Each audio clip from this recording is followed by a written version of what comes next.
What's happening, guys? Welcome back to Cop Noise TV.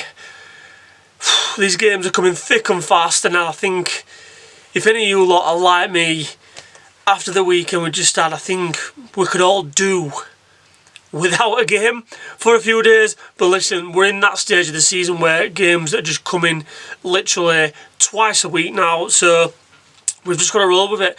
And around the corner, we've got another game. We're going away to Sunderland in the Premier League. And this is a massive game for Liverpool. Honestly, I dare say this is maybe a bigger game than Sunday was. And it sounds a bit weird, that, and it sounds a bit bizarre, but I'll tell you why.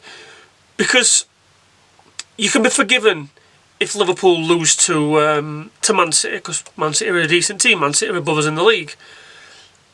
I don't think we can be forgiven at this stage of the season with how critical these games are if Liverpool don't win on Wednesday night.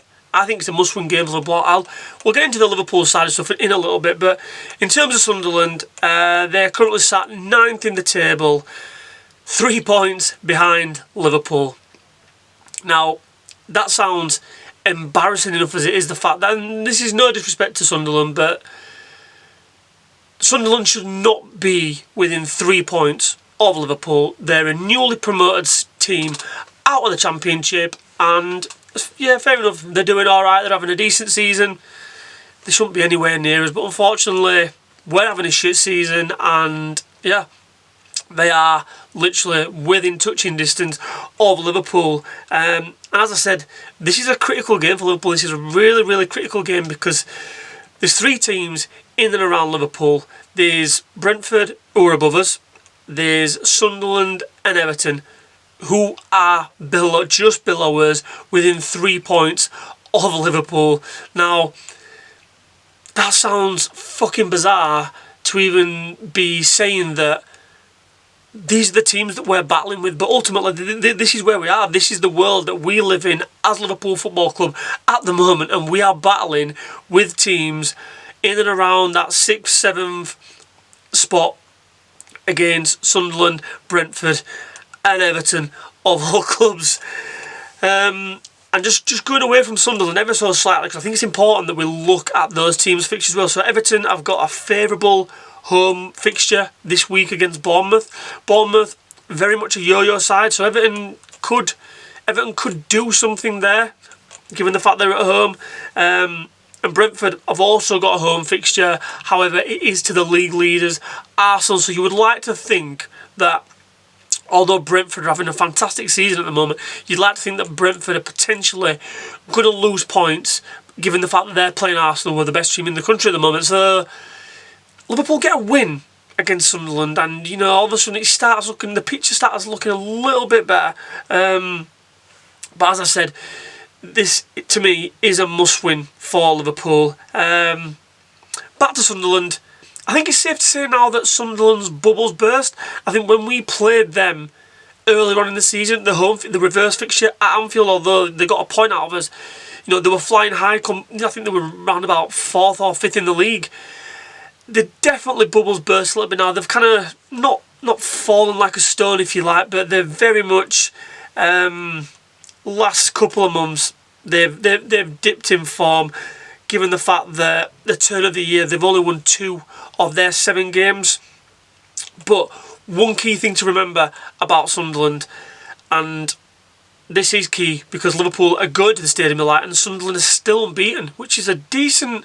It's a decent going. Is that the fact that a newly promoted team unbeaten at home? So it's not going to be an easy night's work for Liverpool, given that we're going up to the northeast. However, Liverpool are unbeaten in their last 5 visits to the Stadium of Light. So depending on if your cup's half full, half empty, you know, the omens might look good for Liverpool, given the fact that we've got a decent record up there. And listen, you'd like to think that someone's going to have to turn Sunderland over at some point in the season in their own backyard. I doubt Sunderland are going to go the whole of this season being unbeaten at home, so why can't Liverpool be that team? We most certainly can. Now, as I said before, in terms of Liverpool, I think this is literally a must-win. It's a must-win for the club, but I think, more importantly, it's a must-win for the manager. And look, I'm not going to get into the slot in, slot out debate because this isn't really a channel for that. Look, everyone's entitled to their opinions. I'm here to put context on games. I like to look at facts. I like to look at stats before I kind of just jump in and say whether a player or a manager is not good enough and things like that. And that's not to say that I've got anything against people who want the manager out. I've not got anything against people who want the manager to stay. But for me personally, I think the next 2 games are critical for the manager, because if Liverpool don't win, even if they draw, the heat that is on the manager is going to be unbelievable. I really do think it will be crunch time. If Liverpool don't come away from the Stadium of Light with 3 points, it's going to be ridiculous. And do I think that if Liverpool lose this game, will the manager go? No, I don't. However, I think if Liverpool lose at the weekend in the FA Cup, do I think the manager could potentially go then? Possibly. I really, really do. And I think these 2 games that are coming up for Liverpool are, I'm not going to say season defining for the club, but season defining potentially for the manager. So let's see what happens. And when you look at the manager's kind of choice for squad selection, I know he's come with some criticism at the weekend for why he left it so long to try and influence the game from the bench. Well, Liverpool don't have that many options from the bench.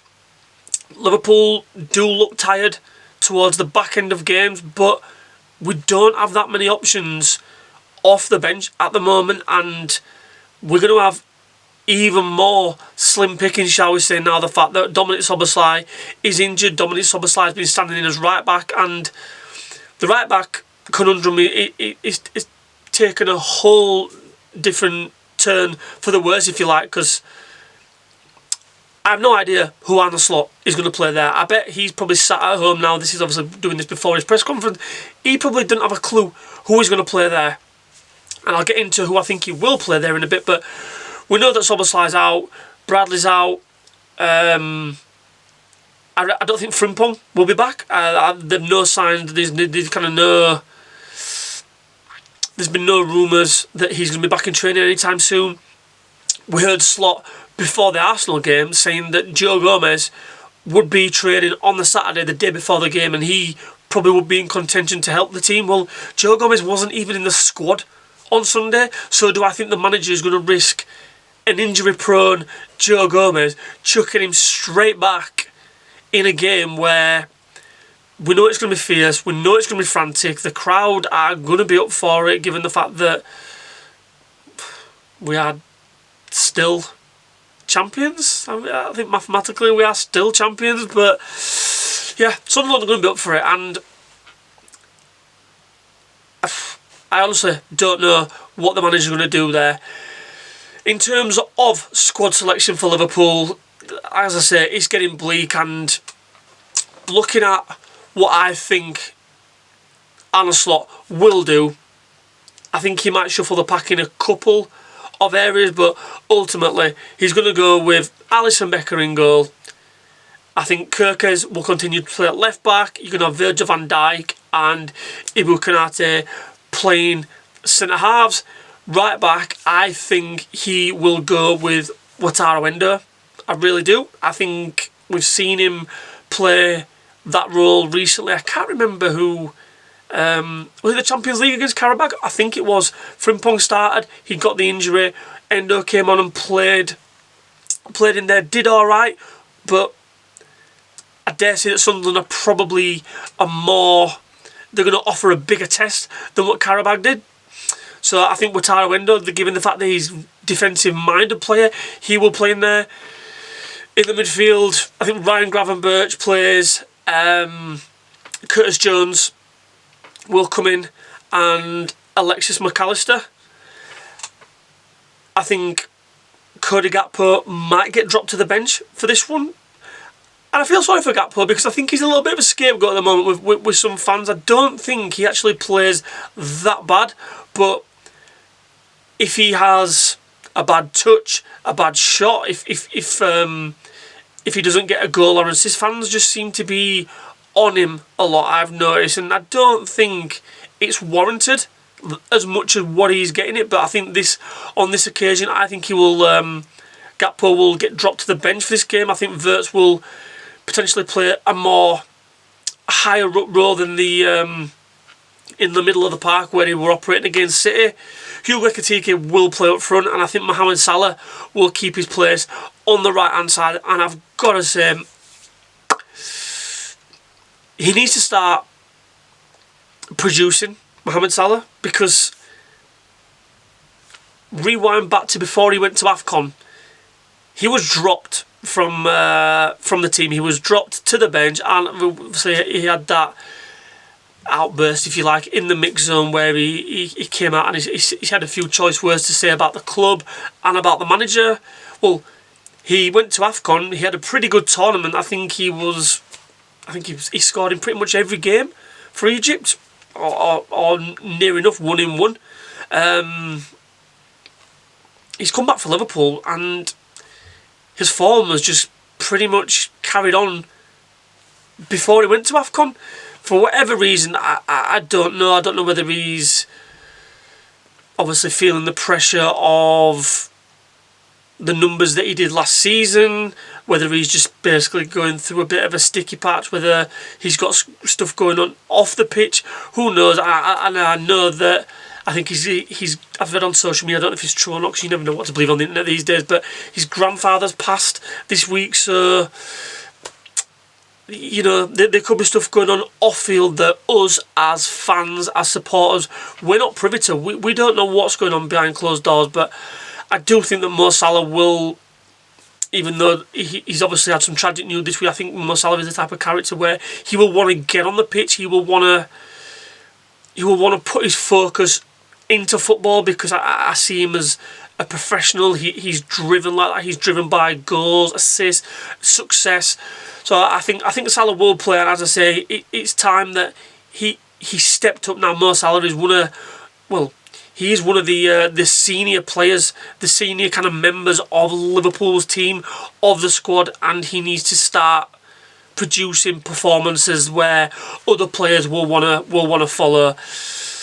In terms of a score prediction, gosh, I mean, what Liverpool is going to turn, I don't think Liverpool played that bad on Sunday. You know, the first half was drab, I think, from both sides. I've seen a lot of stuff saying that Man City kind of dominated Liverpool. I think for the first 10-15 minutes, Liverpool did alright. Man City had a spell. Liverpool came back into it. It was very kind of pendulum swung both ways. I don't think we were as bad as what people are making out. Second half, we came out, we created chances, and I dare say, we should have been a couple of goals up before we even scored the goal. So I think Liverpool, gosh, my head's saying a draw. My head's saying a draw, but I don't want to go with that. I'm going to stay optimistic. I'm going to say that the team are going to put in a performance of decent quality, and I think we come away with a 2-1 victory. In terms of scorers, I think Mohamed Salah will get his goal that we need. We need him to get this goal, and I think Hugo Ekitike gets back on the score sheet in this one. Thanks for watching the video, guys. Let me know in the comments what you think in terms of team selection and also score predictions. And as always, don't forget, if you haven't done already, please make sure you subscribe to the channel so you don't miss out on any future content. Catch you in a bit.